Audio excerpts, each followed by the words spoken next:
Mas, aku pengen tanya, sejak awal saya simpen ini sebenarnya. Saya sebagai santri yang lulusan pesantren, terus tidak ada rencana di dunia pemberdayaan, dulu pernah ngajar di kampus, dan saya melihat Mas Iman sejak lama. Akhirnya kenal beberapa bahkan sebelum jadi pendamping desa. Bahkan belum jauh itu saya membaca Mas Iman dengan bacaan yang saya bisa dari website, dari berita, dari teman-teman gitu. Sehingga ketika saya jadi pendamping Mas Iman, saya definisikan ini sosok mendekati ideal, sebagai mestinya ideal masuk dalam dunia program pemberdayaan dan dalam pembangunan desa. Nah, yang saya anehkan adalah ketika saya di teater dan di seni jurnalistik, saya juga menemukan nama Mas Iman sebagai bendera, satu bendera khusus dalam dunia jurnalisme. Nah, akhirnya bagi saya kira ini banyak teman-teman yang bingung. Saya juga tidak tahu, nanti pengen tanya Mas Iman ini background-nya apa? Background pendidikan, background apakah ada dendam yang positif terkait apa kondisi tertentu sehingga kok sampai begitu, saya boleh mendefinisikan kok sampai begitu cinta terhadap desa. Kalau boleh tahu pendidikan khas misalnya, saya tidak tahu nanti expertise atau keahlian Mas Iman ini, kalau saya definisikan juga sulit. Ini jurnalistik, jurnalis iya, guru para wartawan iya, teater iya, terus artinya kalau boleh tahu jurusan kalau kuliah itu dulu apa Mas? Saya itu kuliah 2 pada satu periode. Tahun 87 itu saya masuk IKIP yang sekarang UM. Itu pendidikan luar sekolah. Jadi sinaunya tentang kemasyarakatan dan sebagainya. Tahun kemudian di Fakultas Hukum Brawijaya. Dua-duanya ini secara substansial saya menyerap banyak. Terutama yang di PLS, pendidikan luar sekolah, sebenarnya itu mengkristalisasi pengetahuan saja yang sebenarnya lama juga sudah saya lakukan. Apa ini motivasi yang PLS ini yang akhirnya semakin tergerak untuk berjuang? Tidak, saya sebenarnya unsur berteman, unsur manusia itu menjadi sesuatu yang titik berat yang selalu saya gandrungi. Kaitannya dengan desa, sebenarnya saya justru gandrung itu tahun 2014. Undang-undang desa. Undang-undang desa itu ditetapkan, tapi belum dijalankan. Kemudian disosialisasikan. Di Indonesia hanya 2 kabupaten, Banyumas sama Malang. Kebetulan di Malang penyelenggaranya saya. Saat itulah saya membaca Undang-Undang Desa ini sebuah aturan, sebuah kesepakatan negara yang luar biasa, yang memberikan keleluasaan pada desa. Maka sesuai dengan tujuan Undang-Undang Desa itu mensejahterakan masyarakatnya.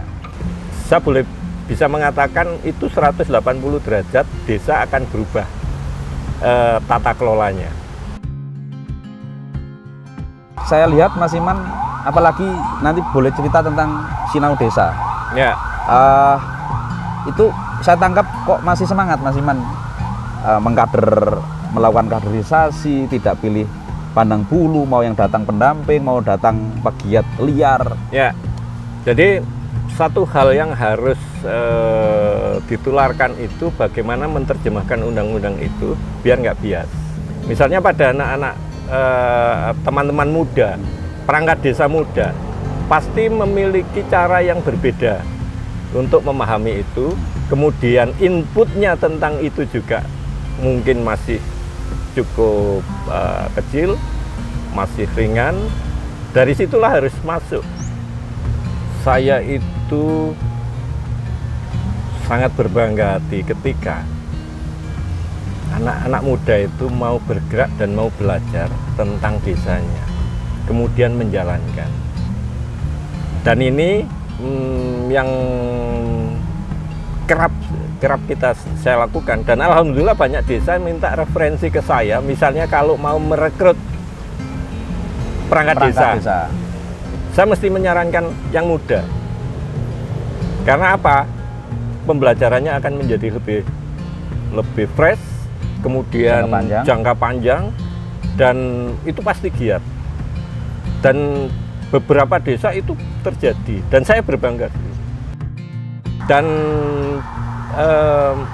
di praktek-praktek desa, teman-teman muda ini bergerak begitu bagus, dan jauh lebih yang bisa saya bayangkan sebenarnya. Misalnya ada desa di Panalandung misalnya, itu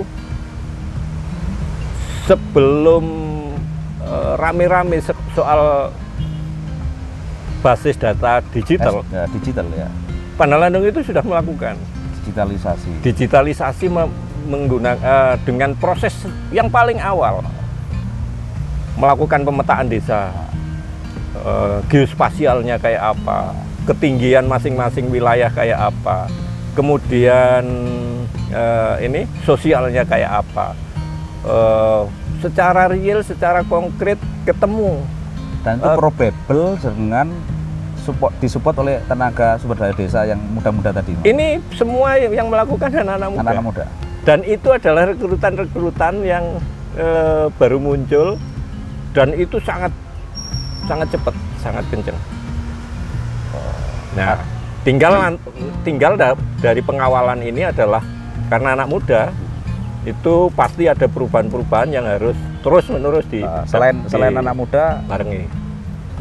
Kayaknya banyak lah, belum diceritakan Mas Iman. Ada pendamping-pendamping yang juga belajar getol soal bagaimana pendampingan, bagaimana pola-pola pendampingan, bagaimana alur pendampingan, kemudian alur desa, siklus desa yang harus dilakukan, dan mereka harus memiliki jadwal-jadwal juga.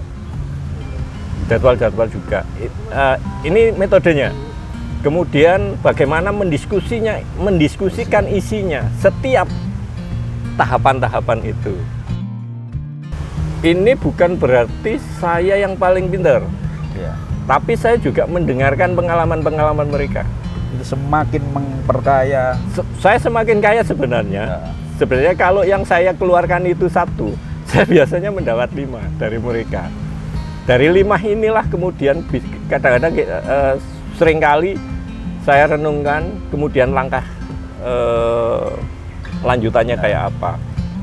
Dan pasti spiritnya Mas Iman saya sudah menangkap, tidak hanya ngomong suksesi dalam tanda kutip, perencanaan, pelaksanaan pembangunan desa, tetapi manusia. Saya tangkap pasti itu ya. Manusianya.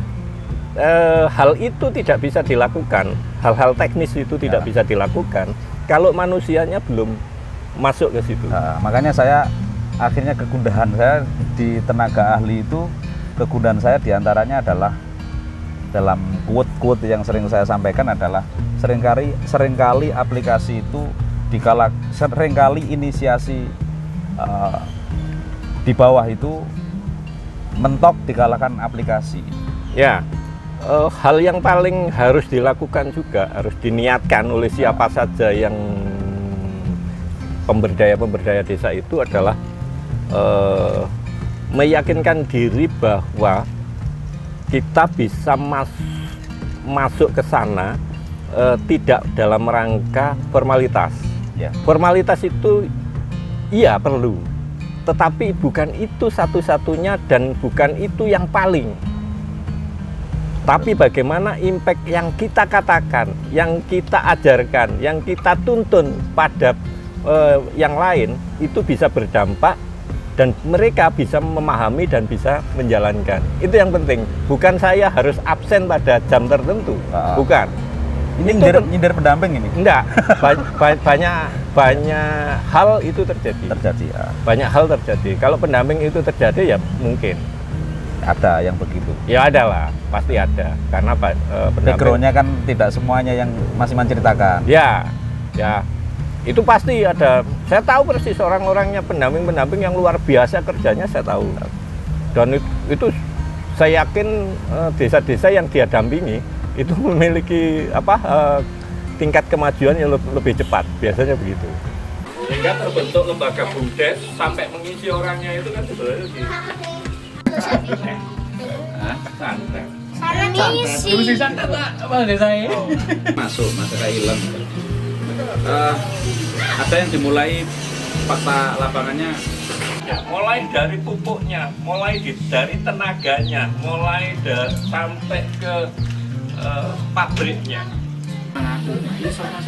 Harus itu yo. Enggak Langsung sejumlah potensi yang ada itu langsung digarap semua. Dia memilih satu dulu. Misal Ya, sebenarnya bisnis plan itu kan tidak hanya untuk 1 tahun anggaran. Sama warga deh, sama warga. Warga desa. desa. Urut kampung desa mungkin masih man. Saya pinter-pinter ya Mas adikmu ini. Siap, kalah Mas. Ini.